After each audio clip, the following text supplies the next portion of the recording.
আগের ভিডিওতে তোমাদের বলেছিলাম কেন আমরা কর্ণাটক ঘুরতে যাচ্ছি সেটা জানাবো। তো এটা ছিল আমার জন্য খুবই একটা বিশেষ দিন, 12ই ডিসেম্বর আমার জন্মদিন। সেই উপলক্ষে আমাদের এই ঘুরতে আসা। সকাল সকাল উঠে স্নান সেরে রেডি হয়ে বেরিয়ে পড়েছিলাম দুজন মিলে। আমরা একটা অটো বুক করে নিয়েছিলাম সারাদিনের জন্য। তারপরে চলে এসেছিলাম একটু খাওয়া দাওয়ার করতে, আর নিয়েছিলাম মশালা দোসা, কফি। সত্যি বলতে কি জানো, এই প্রথমবার বাইরে কোথাও ঘুরতে এসে এত সুস্বাদু খাবার আমরা খেয়েছি। এর আগে যতবারই ঘুরতে গেছি এত ভালো খাবার কোথাও খাইনি, সেই জন্য মনটাও সকাল সকাল বেশ চনমনে হয়ে গেছিল। চলো এবার ঘুরতে যাওয়া যাক। আর কত সুন্দর গ্রাম্য পরিবেশের মধ্যে দিয়ে যাচ্ছিলাম আমরা। অনেকদিন পর এরকম গরুর গাড়িও দেখতে পেলাম, যার মধ্যে করে আখ বোঝাই করে নিয়ে যাচ্ছে। এখানে যেন প্রচুর পরিমাণে আখ চাষ হয়। আর জানি না তোমরা কে কে আখ ফুল দেখেছো, এই প্রথম আমি দেখলাম আখ ফুল। ওই দেখো দূরে দেখা যাচ্ছে, কত সুন্দর না দেখতে, অনেকটা কাশফুলের মতো।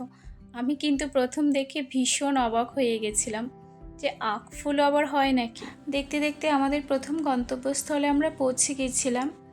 আমরা প্রথমেই গিয়েছিলাম বিরূপেক্ষ টেম্পল। দেখো কতটা বড় এই টেম্পলটা ছিল, আর অনেকটা এরিয়া নিয়েছিল।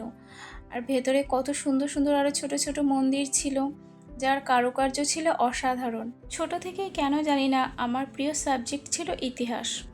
ইতিহাস বই পড়তে বা ইতিহাস সম্পর্কে আরও অনেক কিছু জানতে আমার আগ্রহ বরাবরই ছিল, কিন্তু কখনো ভাবিনি একদিন যে ইতিহাস বইয়ের পাতায় আমি এই সাম্রাজ্যের কাহিনী পড়েছি, সেই সাম্রাজ্যের ধ্বংসাবশেষকে এত কাছ থেকে দেখতে বা স্পর্শ করতে পারবো, তাও আবার আমার এই বিশেষ দিনে।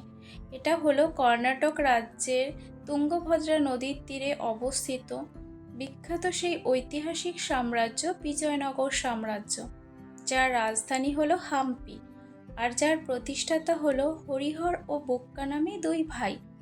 আর এই সাম্রাজ্যের শ্রেষ্ঠ রাজা কৃষ্ণদেব রায়, যার সম্বন্ধে কম বেশি তোমরা সবাই ইতিহাসের পাতায় অনেক কিছু পড়েছো। আর এতটা বড় এরিয়া নিয়ে এই সাম্রাজ্য, যে একদিনে তো পুরোটা ঘুরে দেখা সম্ভব নয়, মোটামুটি 2 দিন হলে ভালোভাবে তোমরা ঘুরে দেখতে পারবে। আর আমাদের যেহেতু সময় কম ছিল, তাই একদিনের মধ্যেই আমরা অনেকটা ঘুরে দেখেছিলাম। তাও মনে হচ্ছিল যে মন ভরছে না আর শেষ হচ্ছে না। ওখানে এতটাই গরম ছিল যে আমরা আবার ভাবলাম একটু টক কিছু খেয়ে নিই। আর সামনেই দেখো কত সুন্দর একটা নন্দীর মন্দির, আর ওপর থেকে এলাকাটা খুব সুন্দর লাগছিল। চলো দেখা হবে আবার নেক্সট ভিডিওতে।